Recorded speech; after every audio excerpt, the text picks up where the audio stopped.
ഇസ്രായേലിലേക്കുള്ള ആയുധ ഇറക്കുമതി, കയറ്റുമതി, ഗതാഗതം എന്നിവ നിരോധിച്ചുകൊണ്ട് യൂറോപ്യൻ യൂണിയനിൽ ഒരു രാജ്യം ചരിത്രപരമായ ഒരു തീരുമാനം കൈക്കൊണ്ടിരിക്കുന്നു. കിഴക്കൻ യൂറോപ്പിലെ കൊച്ചു രാജ്യമായ സ്ലൊവേനിയയാണ് ഈ ധീരമായ നിലപാടിലൂടെ ലോകശ്രദ്ധ നേടിയത്.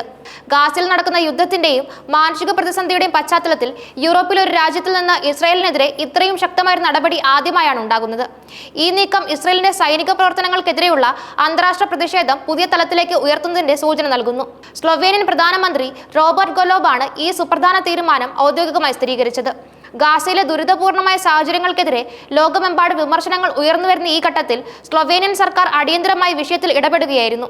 യൂറോപ്യൻ യൂണിയനിലെ മറ്റു രാജ്യങ്ങൾ മടിച്ചു നിൽക്കുമ്പോൾ സ്ലൊവേനിയ തങ്ങളുടെ ധാർമ്മിക ഉത്തരവാദിത്വം നിറവേറ്റാൻ മുന്നോട്ട് വന്നു.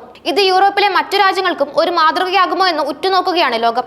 ഈ തീരുമാനത്തിന് പിന്നിലെ പ്രധാന കാരണം ഗാസയിലെ ഭീകരമായ മാനുഷിക പ്രതിസന്ധിയാണ്. ദശലക്ഷക്കണക്കിന് ആളുകൾക്ക് കുടിവെള്ളം, ഭക്ഷണം, മരുന്ന് എന്നിവ ലഭിക്കാതെ ദുരിതം അനുഭവിക്കുന്നു. ഐക്യരാഷ്ട്രസഭയും ലോകാരോഗ്യ സംഘടനയും അടക്കമുള്ള അന്താരാഷ്ട്ര ഏജൻസികൾ ഈ വിഷയത്തിൽ പലതവണ മുന്നറിയിപ്പ് നൽകിയിരുന്നു.